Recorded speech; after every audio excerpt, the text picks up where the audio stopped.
Fear and Hunger is one of the most horrifying games I have ever played. The disturbing topics it touches on, enemies and its horrifying lore, and...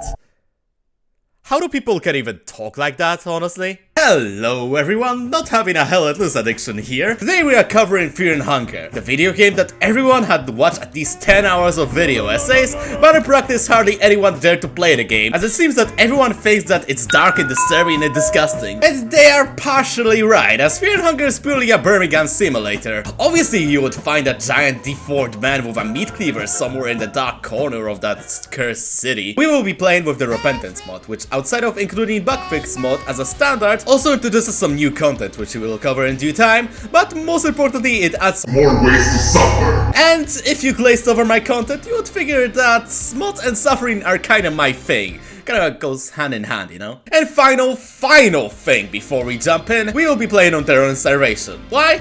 I haven't spent 10 years in the joint, obviously, and most of Repentance content is locked behind Terror and Starvation mode, so... we have 4 choices, those blocks in here, plus additional one where you play as Lagarde, but I don't really feel like playing Lagarde at this point, so I will go with this Breakout reject today. Name, Ragnava... Raktua. Fuck bows, read books like a nerd, don't touch anything, finally run after the mercenary leader. So we are in the in-game overworld, right before entering London. We have 2 choices in terms of how we can start. We can either go through the main gate to get your skull trepaned by Mr. Wiggles and his friends, who got a little too hungry this morning. The more sensible choice is the basement, which just like a real British basement is inhabited by homeless hentai monsters and that annoying witch that sucks you into an alternative dimension. And here is where I'd like to talk about one of the most important mechanics of the game, namely gambling. Not even this game is safe from getting 9 blues and 1 gold, you damn bro. Every once in a while we get prompted to choose to flip a coin. Those determine a myriad of results, like the crate loot for example, but most of the time I just get beaten up by the police, or you know, just fail necromancy 6 times in a row. The other main driving force for the game is its combat. There are 2 general ways for an RPG Maker game to approach its enemy encounters. First, where we are assaulted by god knows what every couple of steps, or by sprites moving at Mach 10. Hunger lands squarely in the second camp, but most of the encounters can be duped if you are good enough. The battles themselves is where the shit really gets crazy, as the closest comparison would be the Fallout series. Though, definitely not this one. No, this one doesn't fit in either. Yeah, this one. The VAT system from those works in a similar way. You target one of the limbs and you have a chance to cripple it, rendering it useless. And while you can't target the eyes of the enemy for an instant win, in most of the cases you can still target enemies' genitals, so like it says in a book, what fucking book? We are both blessed and cursed. This mechanic goes both ways, as you can also lose limbs, and yes, you heard me, this is one of the very few games where you can actually feel the phantom pain. And speaking of classic Fallouts, one of its core mechanics, namely save scamming, has been greatly reduced in the game due to the save points being greatly limited to certain bets and pretty rare items. And in the case of the bets, well, let's just say that you should probably grip your pillow tight and sleep with one eye open. The other 2 main mechanics are in the title, Might and Hunger, and are essential to keep track of. Might represents your sanity, and later on is used to cast spells. If you go down to 0 might, you'll develop panphobia, which sounds incredibly bad, but then you realize that its effects are sleep-inducing, so whatever. Hunger, on the other hand, increases your physical strength to the point where you can just die of it. But even in Terror and Starvation, you don't really have any cases where you fall down beyond the first stage of hunger debuff, but it's still plentiful despite invisible Romanians walking behind me and stealing my food every now and then. Dashing around the free Claymore dispenser and running through the prisons, we wound up in an inner courtyard where we sell Bachman because being nice is not very Sigma.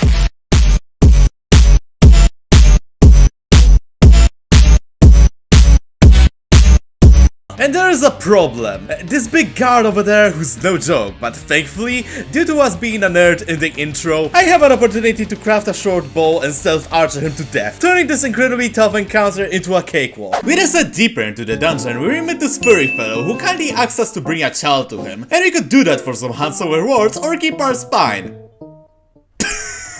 Of course I'm gonna sell the girl we just found. Saved? Or like under new management.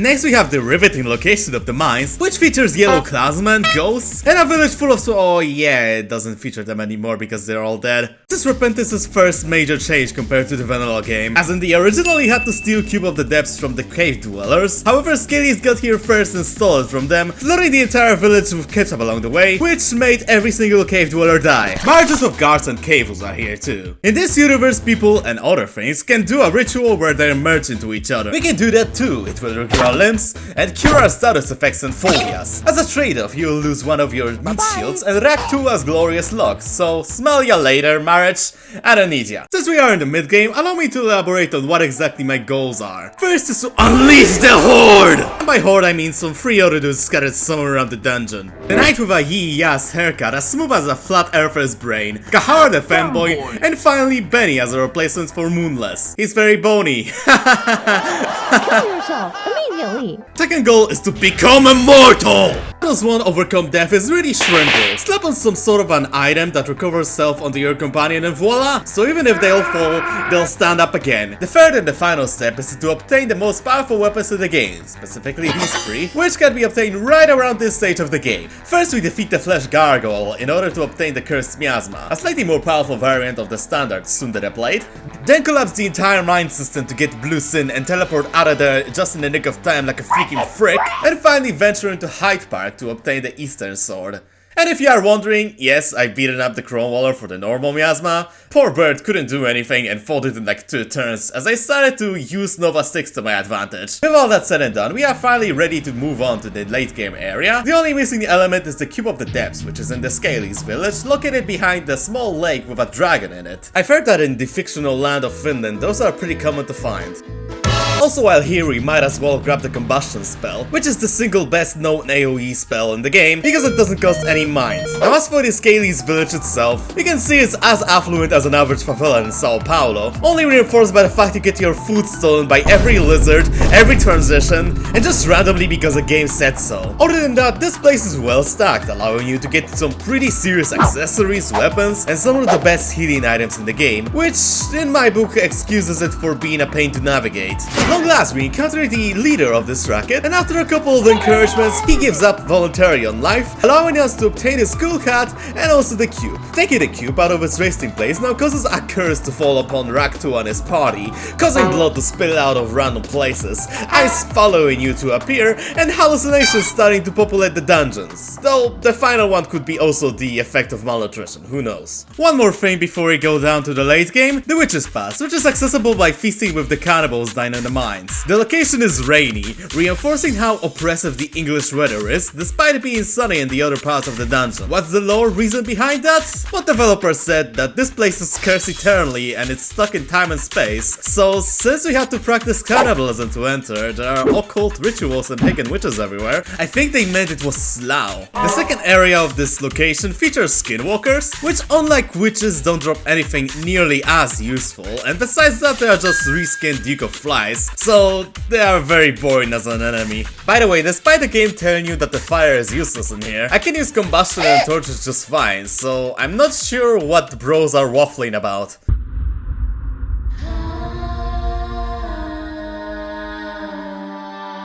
I will cleanse these lands from filth.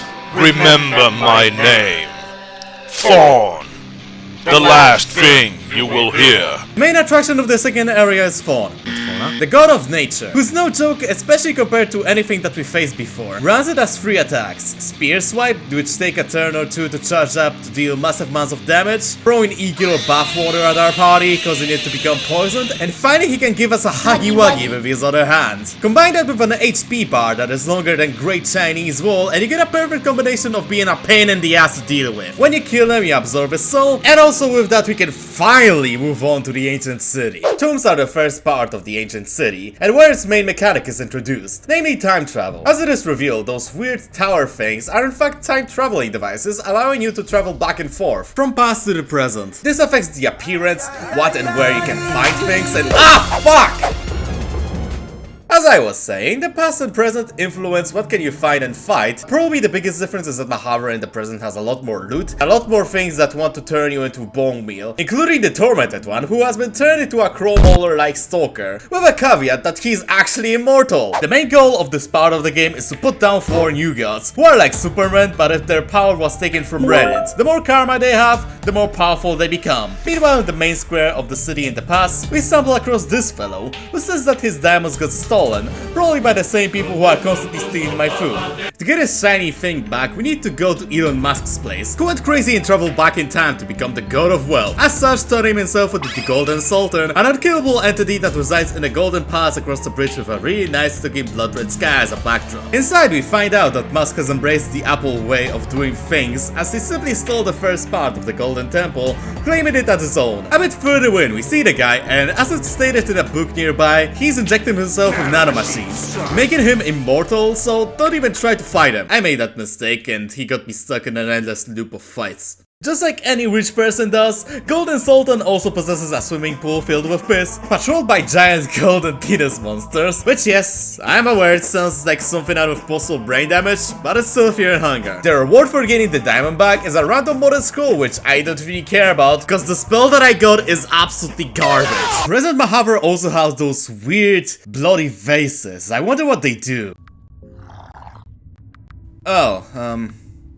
Alright, never using them again. To access the first god, we need to isekai ourselves into the dream world, but not in a Persona way, if you catch my drift. Going to the Tower of the Endless and taking a nap, we wake up in Glasgow, and the situation isn't peachy at all. People dying en masse from seeing the price of RTX 5090, and we also encounter the Bishop.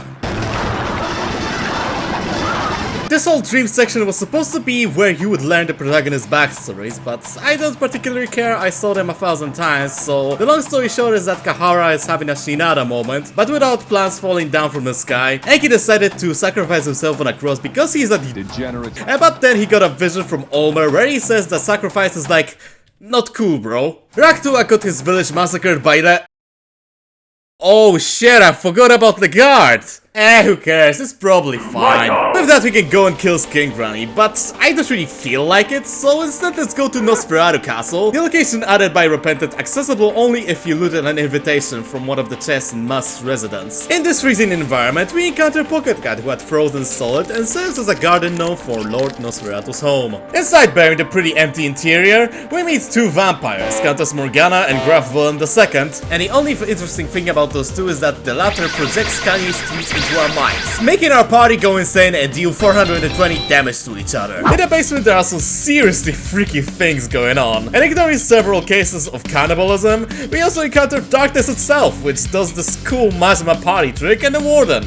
You're just kinda there. If you get out of the basement, you can go outside and touch some snow, and also face Lord Nosferatu himself, who's riding on horseback. Needless to say, Raktua has now a cool black coat. Just ignore the fact that most of the actions don't have any animation frames. Going back to Skin Granny, this is her main form. As you can see, it's completely made out of wood, and just by pure accident, all of my party members have molotovs in their hands. After killing Skin Granny and listening to a Garden Darcy yap for a good few minutes of pressing W, we are teleported to the void. No, not that one. And the goddess of landlessness is asking us to bring her daughter to the heart of darkness, whatever that means. In exchange, we will receive her soul, but just look at her! Me? Doing something for a new god? Derogatory. Besides, little did she know that I had like 10 empty scrolls which allow me to get every single item in the game, including her soul, so she can go f. The next god on our list is Valteil, the god of enlightenment, who's responsible for almost all the things that we fight in this loser city. As opposed to the other gods, the path to him is extremely straightforward, as after getting into his natural habitat of Mah'abre preschool, we only need to do this puzzle that I always forget how to do, and that's it.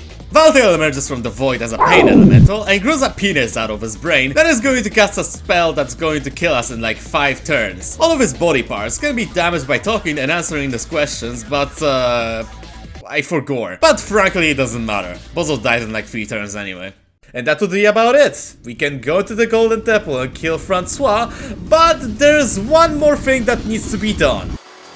Monsters is activated when you sit on a very comfy chair, and it is what you would expect every single enemy. Just pure slaughter that if you are unprepared you will die, as at some point you get all the 4 phases of God of Fear and Hunger, Sylvian, Grogorov, and Greater Blight. Fortunately I got some tricks to survive this mess. Firstly, you can use the On Guard from the Ender skill tree. Oh yeah, this game has a skill tree. It's almost 14 minutes in and I just remembered to mention it. It's very barren and incredibly frustrating to get around. You use soul stones as a currency for skills, which you can also use to curse weapons. That's it? Yeah, I think so. Anyway, you can use On Guard to gain additional turn when the encounter loads. The timing is pretty easy to get grasp on, so I doubt you'll have any problems with it. Secondly, the chemical warfare is still our friend, and also apparently it works on gods too, so if you ever find yourself in the world of Fear and Hunger and you have to fight Olmer for whatever reason, shrubly try to find some sort of a way to weaponize mustard guts and you'll be fine. Most of the defeated monsters will drop something, which leads to some funny results like double miasma or 4 white angel souls, because the game kills all instances of NPCs on the map, allowing you to get multiple items out of them. On the other topic, we also lost Benny to those weird birds you can encounter if you look at some tree the wrong way. I could replace him with another skeleton or a ghoul, but there's only one Benny for me. You were able to withstand all the horrors, but what was the point? Well, to have bragging rights, of course. Well, that's said and done, we can actually finish what we started and kill the Tormented One. The biggest Silent Hill 4 fan, who's already ain't looking very fresh. Especially after the boss rush and multiple beatdowns on the street. In order to get to him, we need to fill out the Bane Chamber of Blood. And for that, we need to fill up primary and secondary pain. Fight proper is divided into 2 phases. First one where Chambra does his usual shtick of committing police brutality, and the second phase where he gets into his hot skill set, which you have to jump in order to rearrange his guts. With all that said and done, we can finally kill that stupid rock that was blocking our way to the temple, which in the present isn't really all that golden. In fact, it's pretty dim to be honest. We encounter Grapper Francois in the present, and he says that he wants us to fight it in the past, so the game is a little bit longer.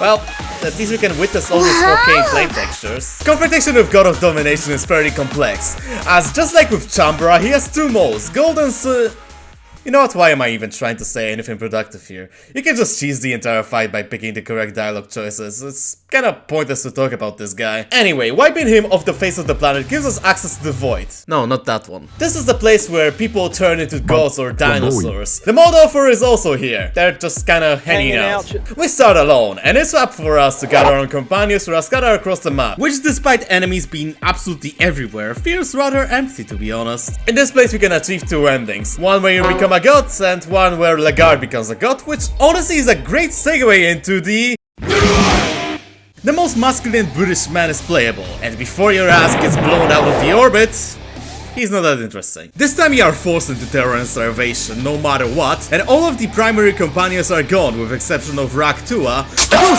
apeshit as soon as he spots us. There are 2 endings that are exclusive to Lagarde.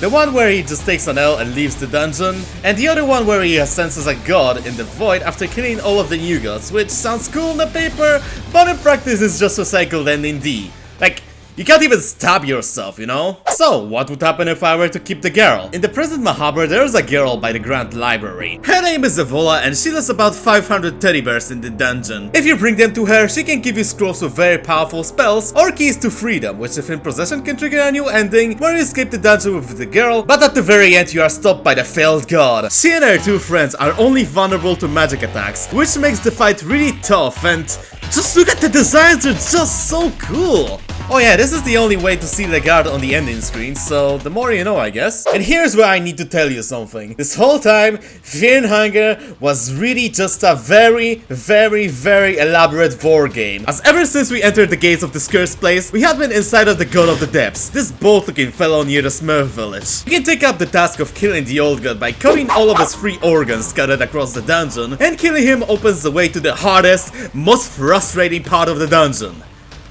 The Gauntlet. After a treacherous journey and many swear words from one of the players, we are allowed to fight either God of Fear and Hunger or Grogorov, depending if we have the girl in the party, but I don't really see the point of fighting them again since we kick their bottoms during the boss rush. Besides, the girl is a little bit preoccupied with the work in the coal mines, so she's unavailable at the moment. In the deepest part of the Gauntlet, in the road that leads to Heart of Darkness, there is a fork in the way, and if we go and explore it, we'll end up in the void. Again, not this one, but a different void. Jesus Christ, this game has a lot of voids. After walking for a bit, we end up in the beginning. We can see that there's something wrong, as we can't go into the basement, nor we can turn back.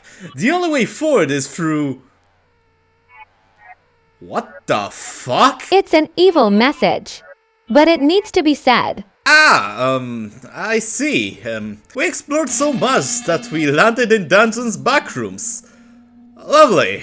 In this distorted version of the entrance to the dungeon, you have a couple of instances of persons just yapping about the weirdest shit ever, and enemies looking like a corporal jigsaw quandary, until we get into the courtyard, where he reveals himself to be the nameless god, the true embodiment of the dungeon. And I gotta say, this is my favorite fight in the mod if we discount the failed god, even if the sprite works looks a little bit, squashed. After killing him, we can see that the nameless god expands his powers and backrooms consume the entire world. Or at least I think that's what the author had in mind.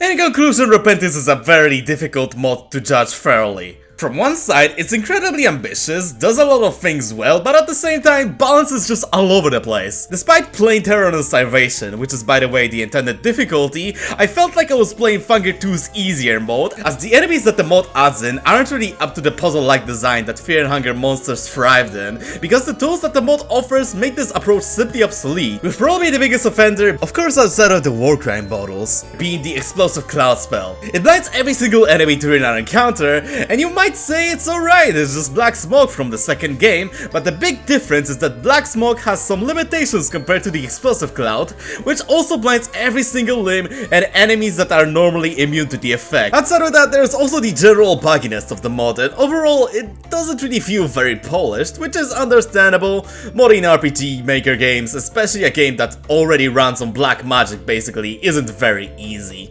Did I also mention that this project was basically done by a single person?